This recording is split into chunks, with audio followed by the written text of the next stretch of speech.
Pasar Pendekar Kampung Guntung ni, kalau korang nak tahu, adalah pasar pagi yang jual macam-macam keperluan harian. Apa yang rare pasal pasar ni, dia diadakan dalam ladang getah je. Pasar ni luas, 2 hektar tau, dan dah beroperasi setiap Jumaat sejak lebih 10 tahun yang lalu. Ada lebih 100 peniaga di sini.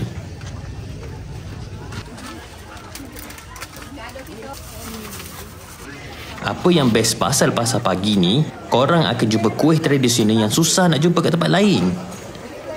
Dari segi harga pula, berpatutan.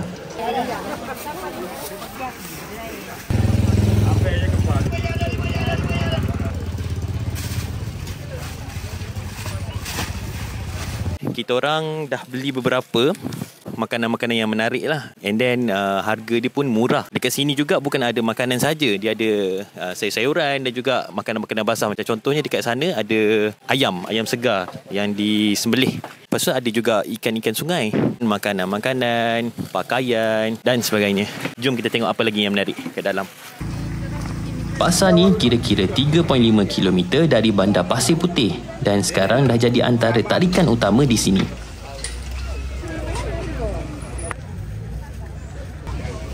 Tengok cacing RM20, RM30 tu sudah koyak kau mahal lah. Kau mahal dah lah.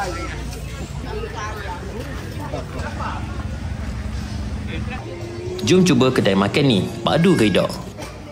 Selepas beratur yang agak panjang jugalah dekat sini, so kita orang dapat duduk di sini dan kita order nasi dagang lauk ayam dengan nasi dagang ikan. Dekat sini memang best lah sebab dia ada sediakan tempat makanan yang memang santai lah. Jadi kita nak rasa dulu makanan sini macam mana, sama tak dengan nasi dagang di tempat lain. Macam ni aku ambil extra pedas sikit lah sebab aku suka yang pedas. Jom kita rasa.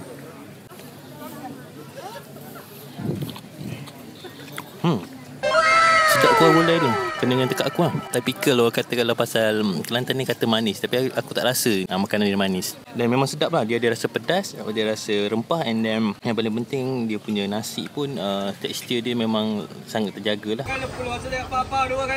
Dekat sini banyak lagi makanan yang korang boleh cuba. Contohnya perut ayam bakar ni.